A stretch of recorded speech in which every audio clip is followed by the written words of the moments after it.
क्या आपने कभी देखा है मगध के पहाड़ियों के बीच बसा बाबा सिद्धेश्वर नाथ का ये दिव्य रूप?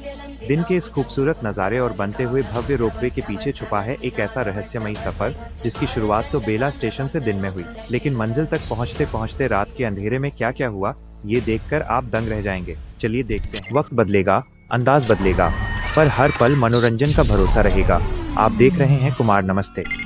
बाबा सिद्धेश्वर नाथ के इस पावन धाम की यात्रा का पहला कदम पड़ता है बेला स्टेशन के ठीक बाहर, जहां से शिव भक्तों का लगातार आना और ऑटो चालकों की ये चहल पहल साफ बता रही है कि सावन का ये मेला पूरे शबाब पर है। ऊपर से देखने पर बेला स्टेशन का ये नज़ारा वाकई अद्भुत दिखाई देता है।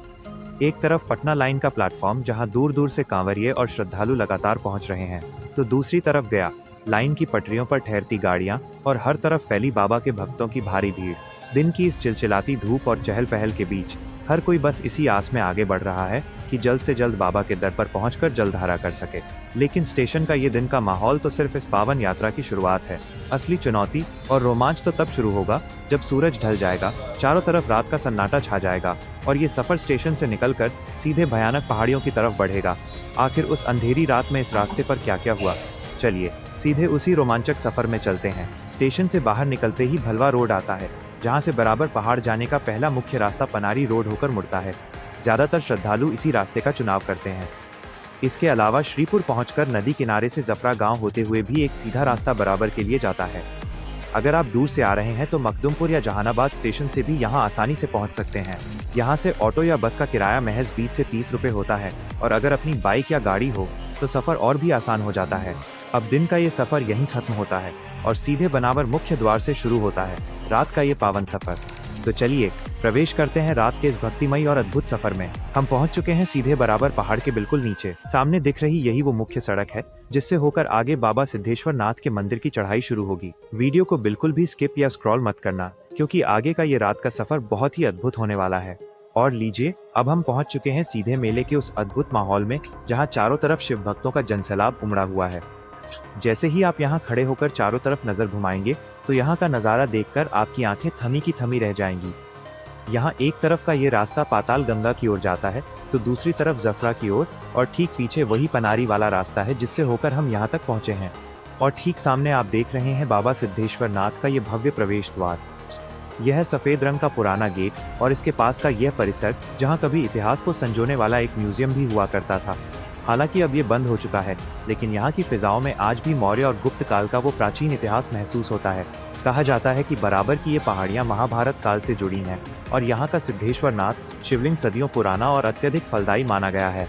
राजा बाणासुर की भक्ति से जुड़ा ये स्थान आस्था का ऐसा केंद्र है जहां आने मात्र से भक्तों की हर मनोकामना पूरी होती है।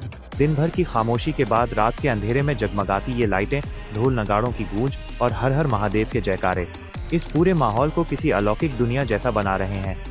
लेकिन ठहरिए, असली परीक्षा तो अभी शुरू होनी बाकी है। मेले की इस चहल पहल के बाद जैसे जैसे हम पहाड़ के उन पथरीले सीढ़ियों और संकरे रास्तों से ऊपर बढ़ेंगे, रात का ये सफर और भी भयानक और रहस्यमयी होने वाला है। आखिर ऊपर मंदिर के पास ऐसा क्या था जिसने श्रद्धालुओं के रोंगटे खड़े कर दिए? चलिए साथ में आगे बढ़ते हैं। और दोस्तों, अब हम बढ़ चले हैं जफरा गांव वाले मुख्य रास्ते पर। इस संकरे मार्ग पर दोनों तरफ सजी दुकानें, रंग बिरंगी लाइटें और कांवरियों का ये अखंड हुजूम सावन की इस दिव्य रात को और भी खास बना रहा है।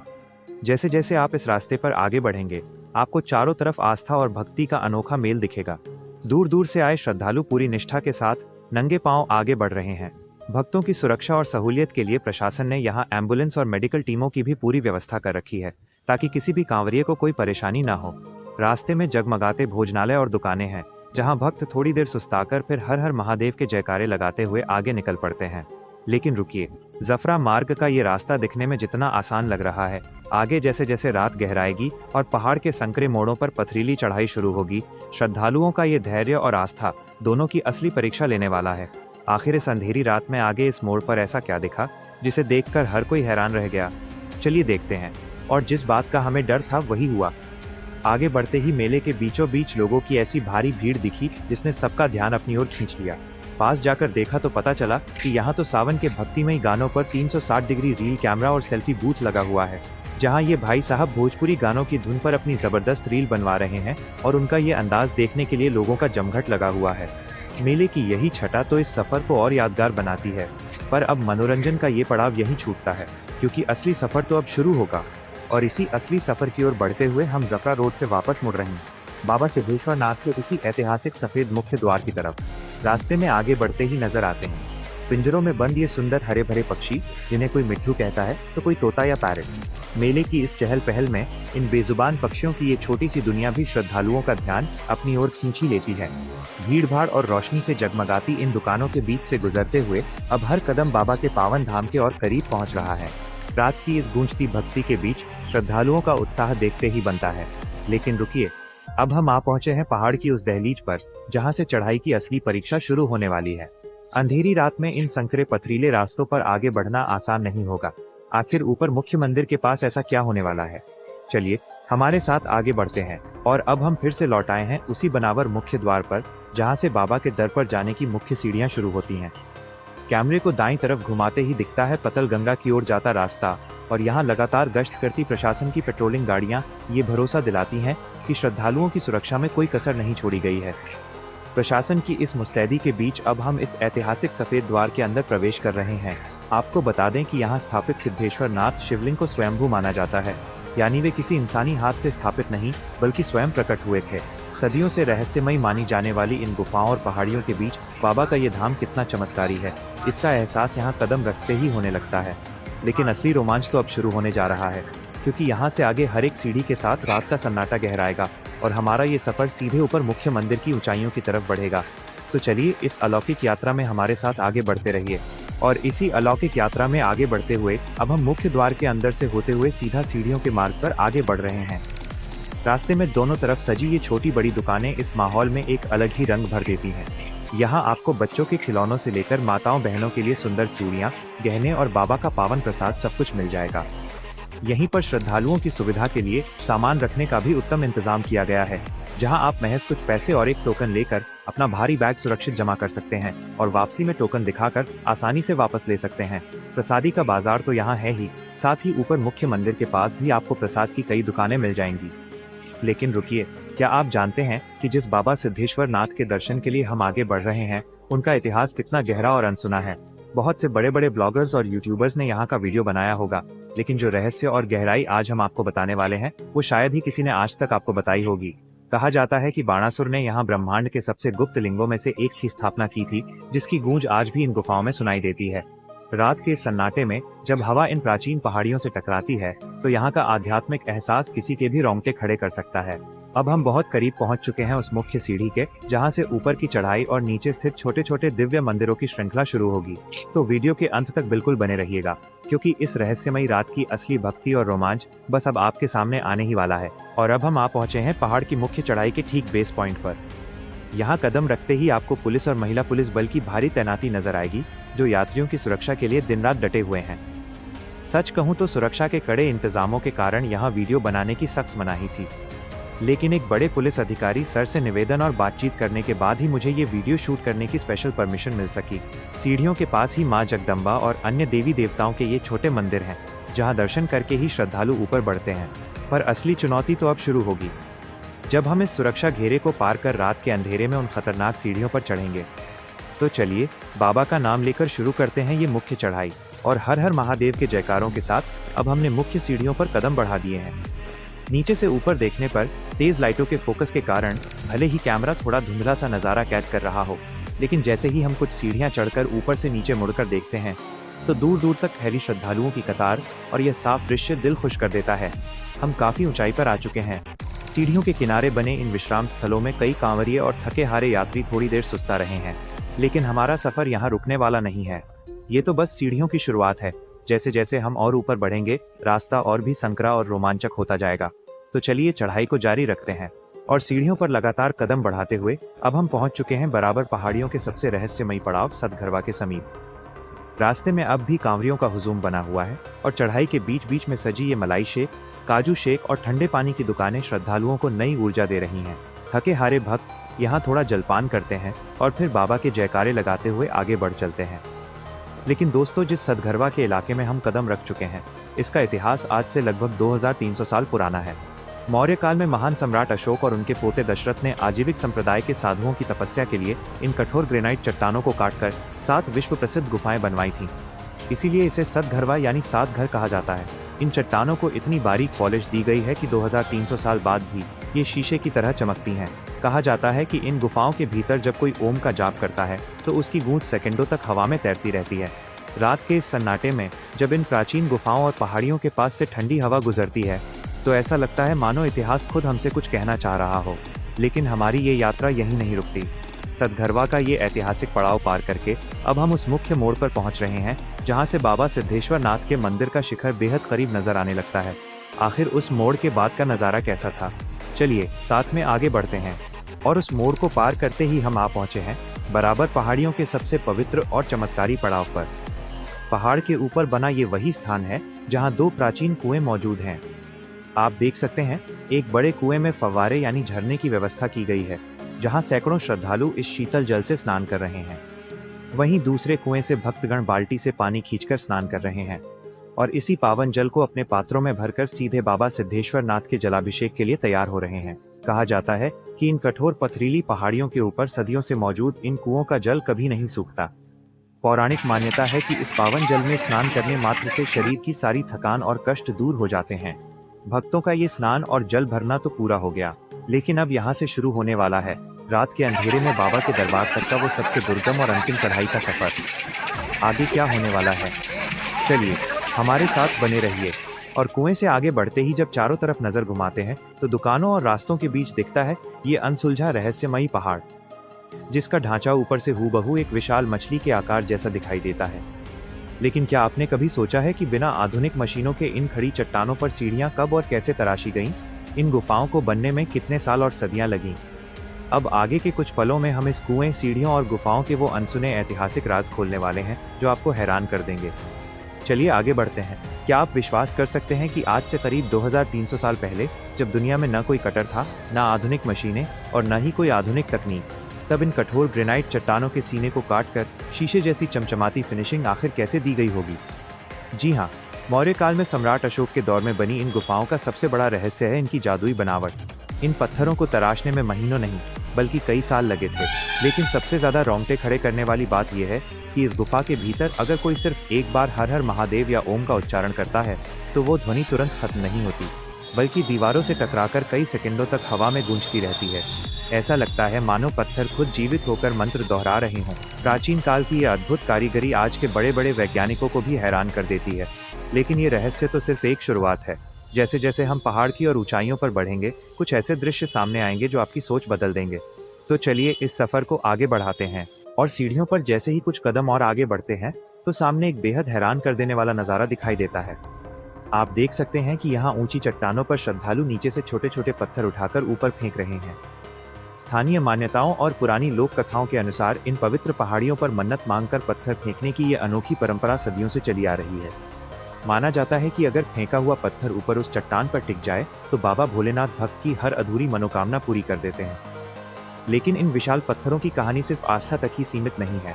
इतिहासकार बताते हैं कि इन प्राचीन गुफाओं को तराशने के लिए उस दौर में छेनी हथौड़े के साथ साथ आग और ठंडे पानी की अनोखी थर्मल तकनीक का इस्तेमाल किया जाता था, ताकि इन बेहद कठोर ग्रेनाइट चट्टानों को आसानी से काटा जा सके। उस समय बिना किसी आधुनिक मशीन के ऐसा काम कर दिखाना किसी बड़े चमत्कार से कम नहीं था। इन रहस्यमयी चट्टानों को पार करते हुए अब हम आ पहुंचे हैं बराबर पहाड़ के प्रसिद्ध नौका विहार के पास। रात की रोशनी में जगमगाता नौका विहार का ये इलाका बेहद खूबसूरत लग रहा है और यहाँ श्रद्धालुओं की भारी चहल पहल है। लेकिन इसी भीड़ और थकान भरे माहौल के बीच हमारी मुलाकात हुई एक भैया से, जो दूर से बड़ी उम्मीद लेकर बाबा के दर पर आए थे। आखिर इस दुर्गम यात्रा में उनके साथ क्या हुआ और इतनी दूर पहुंचकर भी वे मायूस क्यों हैं? चलिए सीधे उन्हीं की जुबानी सुनते हैं। जोर से बोलिए। पहले से बहुत ज्यादा खराब लग रहा है। ऐसा क्यों? पहले वाला सिस्टम था कि बना हुआ था तो अंदर जाने की सुविधा था, अब अंदर जाने की सुविधा नहीं है। अब अंदर जाने की सुविधा नहीं है। और बाकी सब ठीक है? भोले बाबा से दर्शन नहीं हुआ? चलिए, कहाँ से आए हैं आप लोग? अरवल जिला से। बड़े आस लगा के आए होंगे, लेकिन बाबा से दर्शन नहीं हुआ। चलिए कोई बात नहीं, लेकिन बाबा आपका इच्छा पूरा करेंगे। हर हर महादेव। तो गाइस आप लोग ने सुना, भैया ने बताया कि अरवल जिले से आए हैं काफ़ी दूर से, और बाकी वीडियो भी आपको इसी तरह से पूरा दिखाएंगे और इस वीडियो के पूरा आखिरी तक बने रहें। देख पा रहे होंगे यहाँ श्रद्धालुओं को कितना बहुत ज़्यादा भीड़ है, और भीड़ के अंदर अभी और भी आगे चलेंगे बाबा तक। तो आप लोग से आशा है कि आप हमारे चैनल पे नए हैं तो अभी कुमार नमस्ते को सब्सक्राइब करें और लाइक करें और कमेंट करना बिल्कुल ना भूलें, और अपना प्यार और सपोर्ट इसी तरह से बनाए रखें। बाकी वीडियो के पूरा लास्ट तक बने रहें, हम वीडियो के पूरा लास्ट तक दिखाएंगे। बाबा ऊपर तक चलेंगे, बाबा सिद्धेश्वर नाथ के मंदिर तक। इस सफ़र में हमारे साथ बने रहें। भैया के इस दर्द भरे अनुभव के बाद जैसे ही हम आगे बढ़े तो सामने दिखा प्रशासन का ये चक्रव्यूह जैसा बांस का घेरा। आखिर यहाँ इतनी भारी भीड़ को कैसे संभाला जा रहा है? देख सकते हैं हम बाबा सिद्धेश्वर नाथ के लिए यहाँ लंबा लाइन लगता है, और इसी तरह से गोल गोल राउंड घूमेंगे। और देख सकते हैं कि बाकी लोग यहाँ थक गए हैं, तो कुछ लोग आराम भी कर पा रहे हैं, तो वीडियो में देख पा रहे होंगे। यहाँ पर देख सकते हैं काफ़ी बम जो है थक गए हैं, और इसी तरह से अभी भीड़ थोड़ा सा कम है, क्योंकि अभी टाइम जो है रात के करीब 3 बजने को जा रहा है, और अभी हम बाबा के ऊपर जाएंगे। और वैसे आपको हम बता दें कि अभी बाबा को सिद्धेश्वर नाथ के ऊपर हम जल धारा कर चुके हैं, यानी कि जल धारा करने के बाद आप लोग के लिए हम पर्सनली दोबारा वीडियो बनाने आए हैं। तो देख सकते हैं इसलिए अभी खाली खाली है, लेकिन हम जिस समय जल धारा किए थे उस समय काफ़ी यहाँ पर भीड़ बना हुआ था, और इसमें पूरा गोल गोल राउंड इस तरह घूमना पड़ता है। यहाँ पे देख पा रहे होंगे, यहाँ पर सब गोल गोल राउंड घूमेंगे, और घूमते हुए यहाँ से बाहर निकलने का पूरा रास्ता दिया गया है। और ये इसलिए बनाया गया है कि ताकि यहाँ पर भीड़ ना लगे और भीड़ को रोका जा सके। देख पा रहे होंगे यहाँ पर प्रशासन द्वारा बनाए गए इस बांस के जिग जैग घेरे में घूमते हुए आपको नौका विहार के इस शांत और खुले मैदान का असली एहसास होता है।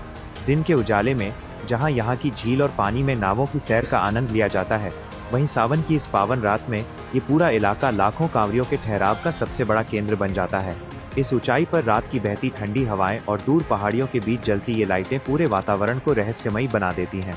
कहा जाता है कि सदियों पहले इस प्राकृतिक घाटी में पहाड़ों से रिसकर आने वाला पानी जमा होता था, जिसे बाद में पर्यटकों और श्रद्धालुओं की सुविधा के लिए इस सुंदर नौका विहार का रूप दिया गया।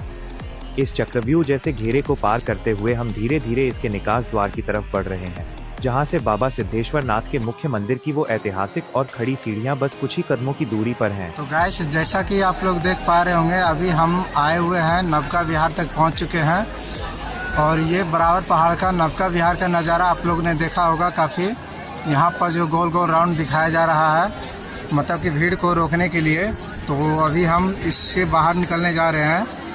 और नवका विहार से मतलब अब थोड़ा दूर ही बाबा सिद्धेश्वर नाथ का मंदिर चढ़ने को आ गए हैं। अब यहाँ से हम बाबा सिद्धेश्वर नाथ के मंदिर चढ़ेंगे, और बाबा सिद्धेश्वर नाथ के मंदिर चढ़ने के लिए यहाँ से भी काफ़ी सीढ़ियाँ हैं, जो कि आपको हम दिखाएंगे बराबर पहाड़ के आगे इसी वीडियो में।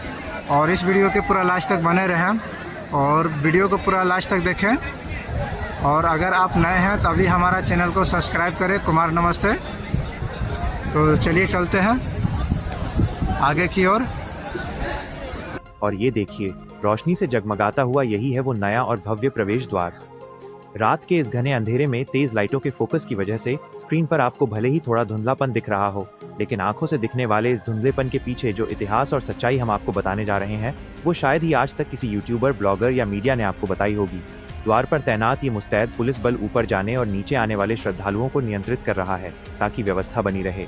लेकिन जैसे ही हम इस द्वार को पार कर सीढ़ियों पर कदम रखते हैं, शुरू होता है गुप्त काल और राजा बाणासुर के समय का वो रहस्यमयी इतिहास, जब इन अभेद्य ग्रेनाइट चट्टानों को काटकर ये दुर्गम रास्ता तैयार किया गया था। अब सीढ़ियों की ये चढ़ाई हर कदम के साथ और ऊंची और रोमांचक होने जा रही है, जहां से नीचे का नज़ारा आपकी आंखें चौंधिया देगा। और ये देखिए, कुछ ही सीढ़ियां चढ़ने के बाद जब हम मुड़कर नीचे देखते हैं तो नीचे का दृश्य सचमुच हैरान कर देने वाला है।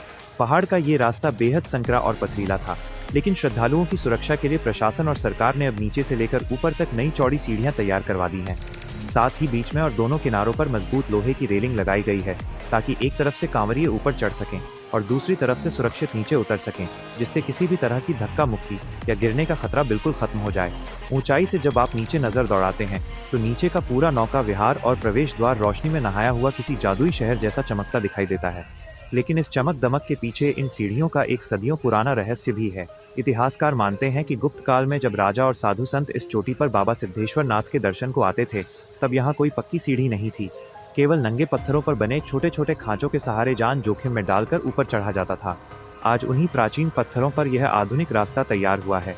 रात के इस गहरे सन्नाटे में हवा की हर एक सरसराहट के साथ ये चढ़ाई और भी रहस्यमयी होती जा रही है। आखिर इन प्राचीन पत्थरों के सीने में सदियों से ऐसा कौन सा राज दफन है जिसका एहसास हर कांवरिये को यहाँ कदम रखते ही होता है। चलिए इस भक्ति और रहस्य से भरे सफर में आगे बढ़ते हैं।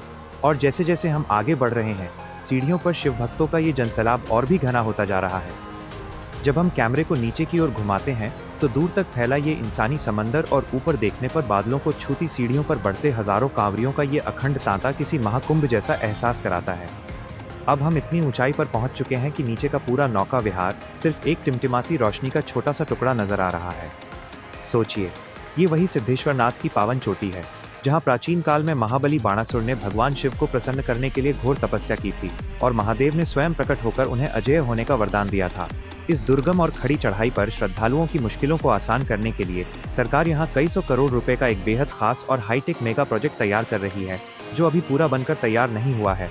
लेकिन इस भारी भरकम प्रोजेक्ट के पीछे का मकसद क्या है, इसे बनने में कितने साल और कितना वक्त लगेगा, और चालू होने के बाद यहाँ आने वाले श्रद्धालुओं को इसका क्या अनोखा फायदा मिलेगा, इसका पूरा खुलासा हम आगे इसी वीडियो में करेंगे। सीढ़ियों का ये रास्ता अब और भी संकरा और ऊंचा होता जा रहा है और जैसे जैसे मंदिर का शिखर करीब आ रहा है, आस्था और रहस्य का ये सफर अपने चरम पर पहुंच रहा है। और कुछ और सीढ़ियां चढ़कर जब हम कैमरे को चारों तरफ गोल घुमाते हैं तो ये विहंगम नजारा देखकर सांसें थम सी जाती हैं। एक तरफ घने अंधेरे में सीना ताने खड़े ये विशाल पहाड़, तो दूसरी तरफ सैकड़ों फीट नीचे टिमटिमाता हुआ वही नौका विहार, और इन सब के बीच जल ढारने के लिए अपनी बारी का इंतजार करते शिव भक्तों की ये भीड़ अब और भी विशाल हो चुकी है। हर चेहरे पर थकान तो है, लेकिन आंखों में बाबा सिद्धेश्वर नाथ के जलाभिषेक की अद्भुत चमक साफ देखी जा सकती है। प्राचीन कथाओं में वर्णित है कि जब बाणासुर यहाँ शिवलिंग पर गंगाजल अर्पित करते थे तो स्वयं महादेव उनकी भक्ति से प्रसन्न होकर उन्हें साक्षात दर्शन देते थे। आज भी श्रद्धालुओं का अटूट विश्वास है कि इस कठिन रात में जो भी भक्त सच्चे मन से यहाँ जल ढारता है, उसकी 7 पीढ़ियों के कष्ट मिट जाते हैं। लेकिन जैसे जैसे हम चोटी के और निकट पहुंच रहे हैं, हवा की ठंडक और रात का ये रहस्यमयी सन्नाटा एक अलग ही रोमांच पैदा कर रहा है। आखिर मुख्य गर्भगृह के ठीक बाहर ऐसा क्या दृश्य हमारा इंतजार कर रहा है? चलिए इस पावन सफर में आगे बढ़ते हैं। इसी चढ़ाई के बीच हमारी नजर पड़ी एक श्रद्धालु भाई पर, तो चलिए उनसे ही जानते हैं इस रहस्यमयी पहाड़ का सच। तो खास नहीं पता, पर यहाँ प्रसिद्ध है, बहुत पुराना मंदिर है। बहुत पुराना मंदिर, थोड़ा जोर से बोलिए, दर्शक लोग देखेंगे, सुनने में दिक्कत होगा। बता दिए जैसा जोर से एक बार। तो चलिए कोई बात नहीं गाइस, भैया भी नहीं बता पा रहे हैं, लेकिन वीडियो पे पूरा लास्ट तक बने रहे, आगे और बताएंगे और पूरा आखिरी तक बाबा सिद्धेश्वर नाथ के मंदिर भी दिखाएंगे। देख सकते हैं यहाँ पर काफ़ी दर्शकों का भीड़ है, मौजूद है। और अभी टाइम के बात करें तो रात्रि के अभी 3:30 के लगभग टाइम हो गया, और ऊपर अभी चलेंगे बाबा सिद्धेश्वर नाथ के मंदिर पे।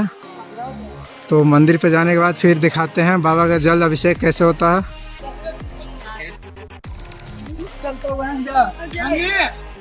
देख सकते हैं यहाँ पर ऊपर से आने वाला सभी व्यक्ति यहाँ थक चुके हैं, तो सभी लोग आराम कर रहे हैं। देख सकते हैं पूरा जंगल है, और अभी जो है बाबा सिद्धेश्वर नाथ के बिल्कुल आसपास ही हम पहुँच चुके हैं। तो बाबा सिद्धेश्वर नाथ के पास अभी चलेंगे और कुछ खास चीज़ के बारे में भी बताएंगे। और सीढ़ियों पर जैसे जैसे हम आगे बढ़ रहे हैं, रात का सन्नाटा और घना कालापन इस रास्ते को और भी रहस्यमयी बना रहा है। श्रद्धालुओं की इस भीड़ के बीच जब हम कैमरे को थोड़ा दाईं तरफ घुमाते हैं तो अंधेरे के बीच तेज चमकती 2 लाइटों का फोकस सीधा कैमरे पर पड़ रहा है। लाइट की इस तेज चमक के पीछे एक ऐसा विशाल ढांचा खड़ा है जो अभी साफ नजर नहीं आ रहा। जी हाँ, ये वही विशाल खंभा है जो इस पूरे बराबर पहाड़ के भविष्य को बदलने वाला है। कहा जाता है कि इस कठिन पहाड़ी पर इस आधुनिक ढांचे को खड़ा करना इंजीनियरों के लिए किसी बड़ी चुनौती से कम नहीं था। आखिर रोशनी के पीछे छुपा ये रहस्यमयी खंभा किस बड़े प्रोजेक्ट का पहला स्तंभ है? चलिए इसे बिल्कुल पास से देखते हैं। और अब उस तेज रोशनी से थोड़ा आगे बढ़ते ही रात के इस अद्भुत नज़ारे में वो विशाल ढांचा बिल्कुल साफ नजर आने लगा है। जी हाँ, गौ घाट के इस ऐतिहासिक रास्ते की तरफ से बन रहे उस करोड़ों के मेगा प्रोजेक्ट का आसमान छूता खंभा अब आपके सामने है। गौ घाट का ये रास्ता अपने आप में सदियों पुराना इतिहास समेटे हुए है। आप देख सकते हैं कि इस दुर्गम चढ़ाई से थककर चूर हो चुके कई शिव भक्त यहाँ गौ घाट के द्वार पर खुले आसमान के नीचे ही विश्राम कर रहे हैं और प्रशासन की टीम भी यहाँ पूरी तरह मुस्तैद है। इतनी रात और थकान के बावजूद इन कांवरियों का हौसला कमाल का है। यहीं आराम कर रहे एक भाई साहब से हमारी मुलाकात हुई। चलिए उन्हीं से जानते हैं कि इस कठिन सफर को तय करके वे कहां से बाबा के दरबार में पहुंचे हैं। लोहानीपुर कौन सा जिला पड़ता है? पटना। यहाँ आने में कैसा लगा आपको?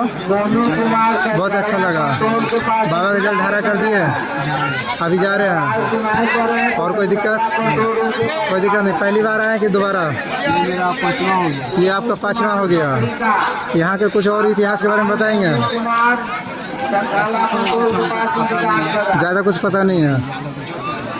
चलिए ठीक है। पटना वाले भैया से बातचीत के खत्म होने के ठीक बाद गौ घाट के गेट, जूम आउट दृश्य और रोपवे के बिल्कुल साफ दिखने वाले खंबे के साथ 50 सेकंड की वॉइस ओवर स्क्रिप्ट। बाकी और बात तो देखा आपने, 5वीं बार आने के बावजूद इस पवित्र पहाड़ का खिंचाव श्रद्धालुओं को बार बार अपनी ओर खींच लाता है। भैया से बात करने के बाद जब हम कैमरे को जूम आउट करके देखते हैं तो ये ऐतिहासिक गौ घाट का द्वार रात के इस पहर में और भी भव्य और अलौकिक नजर आ रहा है। और जरा ऊपर नजर दौड़ाइए, अब बिना किसी धुंधलेपन के उस आधुनिक रोपवे का विशाल खंभा अपनी पूरी मजबूती के साथ साफ दिखाई दे रहा है, जो आने वाले समय में लाखों श्रद्धालुओं की इस कठिन और थका देने वाली चढ़ाई को महज चंद मिनटों के सफर में बदल देगा। गौ घाट का ये विहंगम दृश्य और आधुनिकता की ये तस्वीर सचमुच अद्भुत है। लेकिन अब हम बढ़ रहे हैं बाबा के उस सबसे मुख्य और अंतिम पड़ाव की ओर, जहाँ का नज़ारा देखकर आपकी पूरी थकान मिट जाएगी। तो चलिए आगे बढ़ते हैं और गौ घाट के इस पावन द्वार को पीछे छोड़ते हुए अब हमारे कदम उस रहस्यमयी रास्ते पर आगे बढ़ चुके हैं। आप देख सकते हैं रात के इस सन्नाटे में भी श्रद्धालुओं की कतारें लगातार आगे बढ़ रही हैं। रास्ते के दोनों तरफ खड़े ये प्राचीन पेड़ और झुकी हुई विशाल चट्टानें सदियों से इस मार्ग की मूक गवाह रही हैं। कहा जाता है कि ये मार्ग कभी तांत्रिकों और सिद्ध संतों की गुप्त साधना का केंद्र हुआ करता था, जहां रात के समय साधारण इंसान कदम रखने से भी डरता था।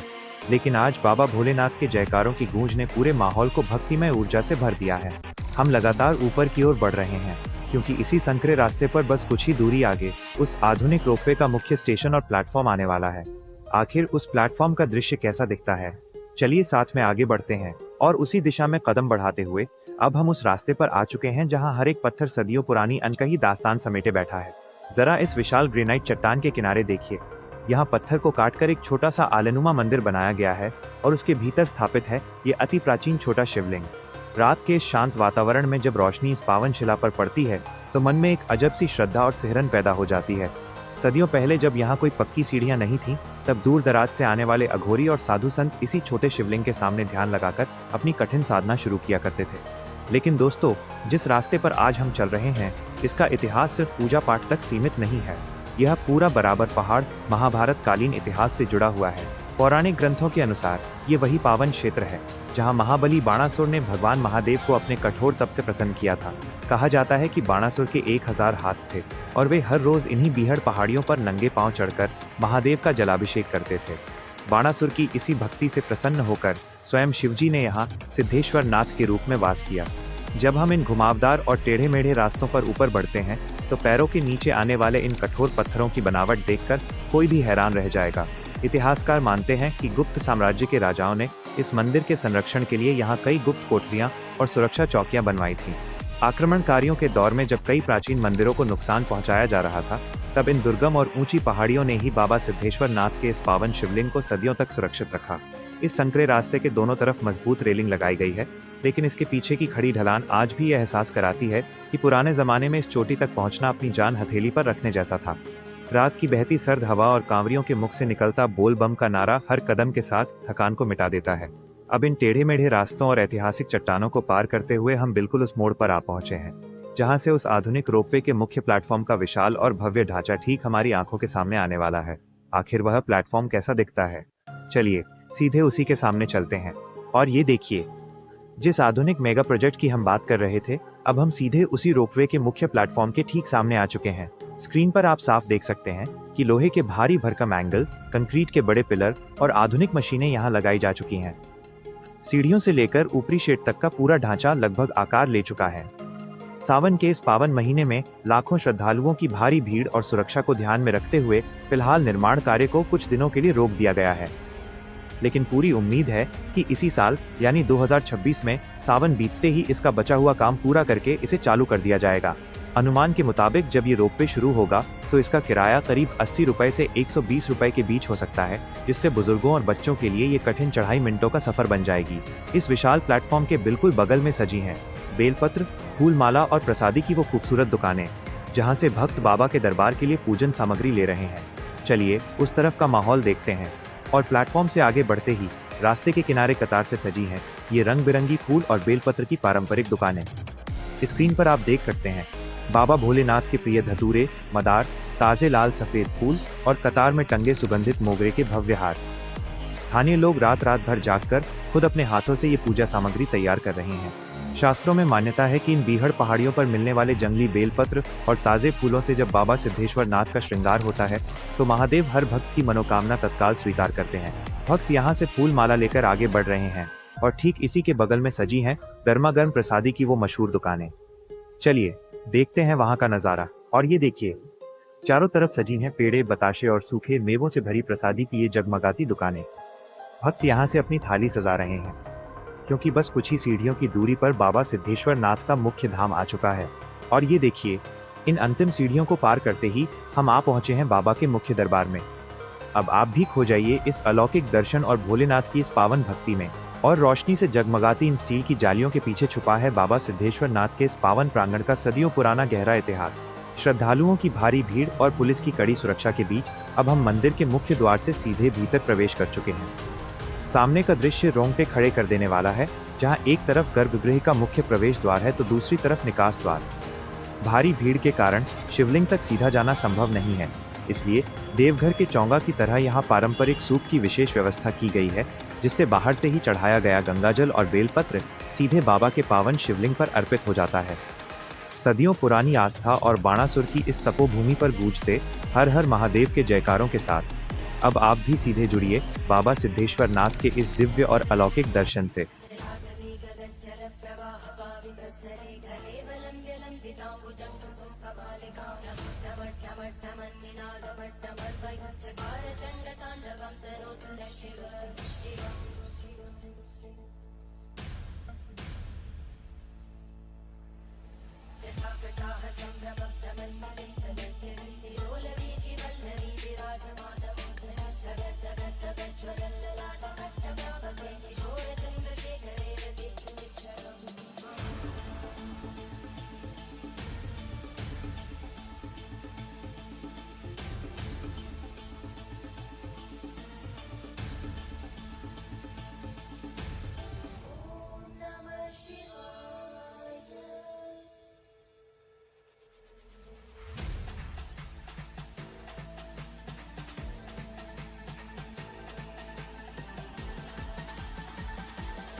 Thank you.